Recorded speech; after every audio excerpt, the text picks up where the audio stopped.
Welcome to my presentation. As you can see on the screen, representation of gender bias in course books for English language teaching is my research topic. In other words, I will focus on indications of gender inequality in English language teaching course book in my presentation. My presentation has 6 different parts. Such as introduction, aim of the study, previous studies, methodology, findings, conclusion, and discussion.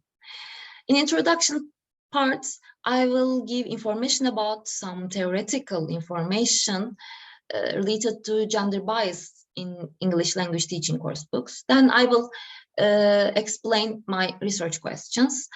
After that, I will give information about previous studies in Turkish EFL context and out of Turkey, conducted out of Turkey. Then I will give information about data collection process, data analysis process. Then I will explain my findings in a detailed way. Finally, I will give information about conclusion and discussion. Let's start with introduction part. Arıkan reveals that language learners are exposed to different values and beliefs by means of the topics, pictures, example sentences, reading passages, discussion questions, and activities included in the course books. And similarly, Hall indicated that gender bias is still effective in many course books for English language teaching, despite of the fact that course books can affect learners' perceptions of females and male roles in society. Therefore, Sunderland in 2000 revealed that the examples of gender discrimination can be categorized into 3 main groups, such as exclusion, subordination, and degradation. Overrepresentation of males is the example of exclusion. Representation of men who have more powerful and a greater range of occupational roles than women, and gender stereotypical activities are the examples of subordination. Presentation of women who are stereotypically emotional and making jokes about women are the examples of degradation for Sunderland. Similarly, Loxton in 1985 identified 6 aspects of gender representations in course books, such as the quantity of male and female pictures, the quantity of male and female mentions, gender roles, games, role models, and the pattern of mentioning male and female names. Porreca articulated in 1984, women suffer from low visibility in course books for language teaching. They are absent or in second place in visuals and text when females are not visible as the males. The implicit message is that they are not important enough to be included. Considering Sunderland's, Loxton's, and Porreca's categorizations, explanations related to examples of gender inequality, the objective of my study is to explore the representations of gender bias in a recently published English language teaching course book, English File Pre-Intermediate, 4th edition. With regard to the distribution of female and male characters in visuals and reading texts, also another purpose of my study is to determine whether there is an equal distribution of occupations assigned to male and female characters and to analyze how they are depicted in terms of occupations in this course book. So my research questions are, is there an equal distribution of male and female characters in terms of the number of appearance in visuals? Is there an equal distribution of male and female characters in terms of the number of appearance in reading text? And is there an equal distribution of occupations assigned to male and female characters in terms of number of appearance in course book? How are the male and female characters depicted in terms of occupations in the course book is my last research question. Let's move on to previous studies in different countries, English as second language and foreign language context. There are many studies since 1970s and 1980s related to gender bias in English language teaching course books. Mostly, they focus on unequal representations of women and men in visuals, characters, dialogues, text. They also concerned with gender stereotypes, sexism in occupational roles. Also, there's an imbalance in gender representation with regard to visibility in text, visuals, dialogues. Women have stereotypical gender roles such as mothers and homemakers, according to results of the studies. There are stereotypical images of characters in activities. Men have high-level jobs like doctor, engineer.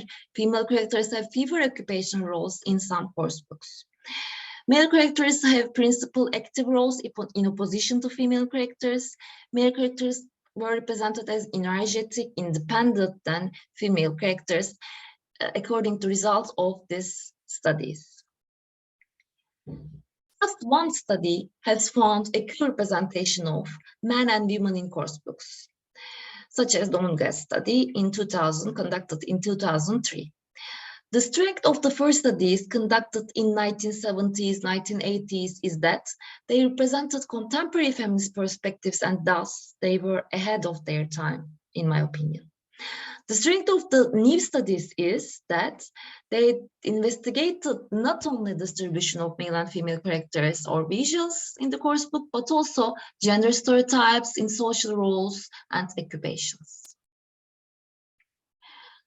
As for the studies in Turkish EFL context, many scholars have examined the representation of gender bias in course books for language teaching, such as Bulut, Arıkan, Yılmaz, Söğüt, Şekerent Dinçer, Diktaş, Söylemez, Demirent Yavuz. Findings of the studies in Turkish EFL context are that male characters were overrepresented compared to female ones, with regard to frequency of appearance, amount of speech, occupational roles, leisure time activities. There are traditional gender roles such as father who is head of family, mother who brings up the children in the course books. Aerobics and yoga are not identified with men, for instance, according to results. All waiters, secretaries, shop assistants are women in these course books. Male characters write dramatically in more advanced and long reading texts, according to results. Furthermore, women are responsible for cleaning, whereas men were responsible doing gardening. Females have jobs in just education fields, whereas males have jobs in fields of art, medicine, politics, business. Females are short, pretty, blonde, young, whereas males are portrayed as young, tall, good-looking in these course books. Gender discrimination against women exists with regard to adjectives, occupations, family activities, free time activities. For instance, the adjectives attributed to female characters describe more extreme feelings. For instance, being shocked is used rather than surprised. Feeling fantastic is used rather than well for female characters. Adjectives like famous, rich are used just for male characters in these course books. Just one study insisted that there is equality in the representations of male and female characters. It is Demirent Yavuz study. They found no indication of gender bias in a course book for English language teaching. Taking into consideration of all studies related to gender bias in English language course books, in my opinion, examinations of the studies conducted in Turkey are more comprehensive than the most of the studies conducted in other countries.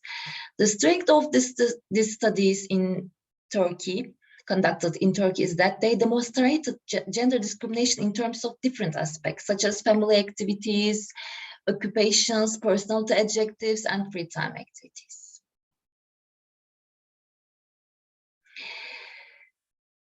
Let's move on to methodology part of the presentation. I used qualitative research methods, even though collected visual and written data were counted. I used content analysis, and as data collection process, initially, the visuals, presence, and occupations of female and male characters were written as 3 variables in SPSS. In the second step, specific codes were entered for males and females. 1 represented female characters, visuals or occupations. 2 represented male characters, visuals or occupations. Next, In all units of the course books, visuals, presence, occupations of female and male characters were investigated in terms of gender representations in order to find whether there is any indication of gender bias. And codes of gender such as 1 and 2 were written in SPSS data view for each variable. Then for the emerging quantitative data, descriptive statistic was used to calculate frequency and percentages distributions. And the final results were obtained from chi-square goodness of fit test in the data analysis process. All of these results were presented in tables. Finally, occupations are categorized as traditional, non-traditional male and female carriers on the basis of classifications by Demir-Yavuz, Sivaslı-Gil, Tutar studies. They use studies of Helvacıoğlu and Aslan as references. And let's move on to the findings part of my presentation. As you can see on the table 1, whereas the percentage of female characters in visuals is 51%, the percentage of male characters in visuals is 49%. Female characters seem to be overrepresented, as you can see, in terms of number of appearances in visuals. Chi-square goodness of fit test results revealed that there is no significant difference between male and female characters in terms of the number of appearances in visuals, because p-value is more than the significance level. So we can conclude that these differences are not statistically significant.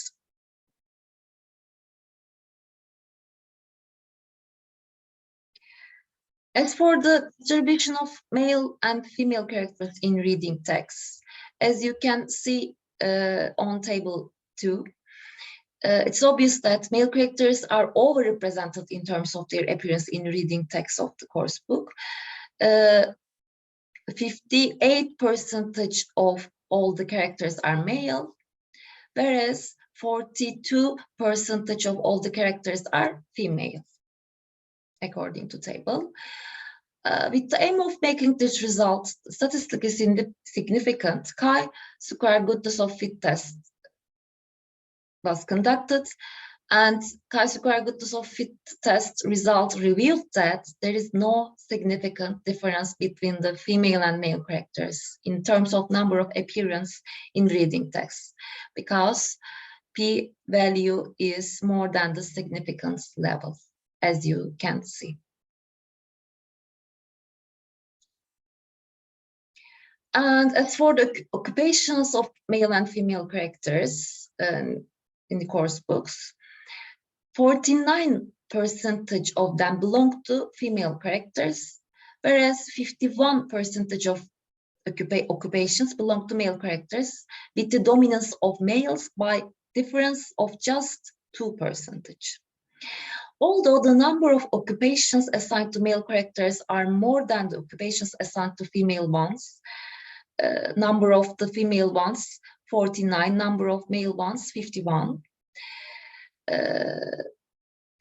Chi-square goodness of fit test results showed that there is no significant difference between the occupations attributed to female characters and male characters in terms of number of appearance in the course book, because of the fact that p-value is more than the significance level. So we can conclude that the imbalance between the numbers and percentages of occupations assigned to characters does not indicate that they are dominated by males. There is equality. We can talk about the equality between them, equality of occupations assigned to them. And as for the occupations, male and female characters in a detailed way, male characters have jobs like businessman, artist, photographer, illustrator, ice cream seller, worker, engineer, TV show host, detective, presenter, sportsman, singer. Female characters, business have women, editor, ice cream seller, musician, baker, illustrator, psychologist, doctor, actress, inventors, author, journalists are their jobs actually. The findings present that there are more occupational gender stereotypes for male characters compared with female characters, because female characters have many careers defined as non-traditional, such as actress, businesswoman, doctor, journalist, musician, inventor, author. Meanwhile, jobs such as actress, author are known as prestigious jobs. However, they are engaged in just one traditional career job, such as psychologist. For the occupations assigned to male characters, they are assigned to more traditional occupational roles such as police officer, actor, singer, detective, worker, businessman, engineer, artist, presenter. Traditional occupations assigned to male characters are the examples of gender stereotypes. It is an unequal treatment because of gender. It's an example of sexism. So, as conclusion, the findings of the study are explicitly in parallel with the researches of Demir and Yavuz Diktaş researches in terms of non-traditional occupations assigned to females more than males. On the other hand, this study is different from Söğüt Şeker's Dinçer researchers in terms of traditional occupations assigned to males, females, and Diktaş and Tutar's researchers in terms of male dominancy in visuals. In my opinion, contribution to the field of English language teaching will be can be that it may raise awareness of gender bias in course books and other methods for English instructors and school managers. Evaluation of these course books in terms of gender inequality is important to select appropriate materials for language teaching. Also, course book writers can take notice of indications of gender bias before publishing them. And further studies linked with gender representations in course books for English teaching may focus on other examples of gender bias mentioned by Sunderland, such as gender stereotypical activities, representation of women stereotypical emotional and sexist humors in comprehensive researches. Moreover, I think further researches may deal with Logston's other aspects of gender representations in the course book, such as male and female games, role models, in more detailed studies. And last of all, in the light of these findings, a number of suggestions can be made. As Söylemez advocated, contents of the course books should be analyzed in many aspects, such as cultural values, international, global issues, and gender. And in my opinion, there shouldn't be any kind of stereotyping or discrimination against females or males in course books due to the fact that they can shape students' ideas about social roles of genders in society. Furthermore, Sunderland supported that teachers should be aware of gender bias while selecting course book, because gender bias may be found somewhere down in the text, and the material selection should be part of teacher education, according to Sunderland. And those are my references. That is all I want to say about gender bias in English language teaching course books. Thanks for your listening and attention.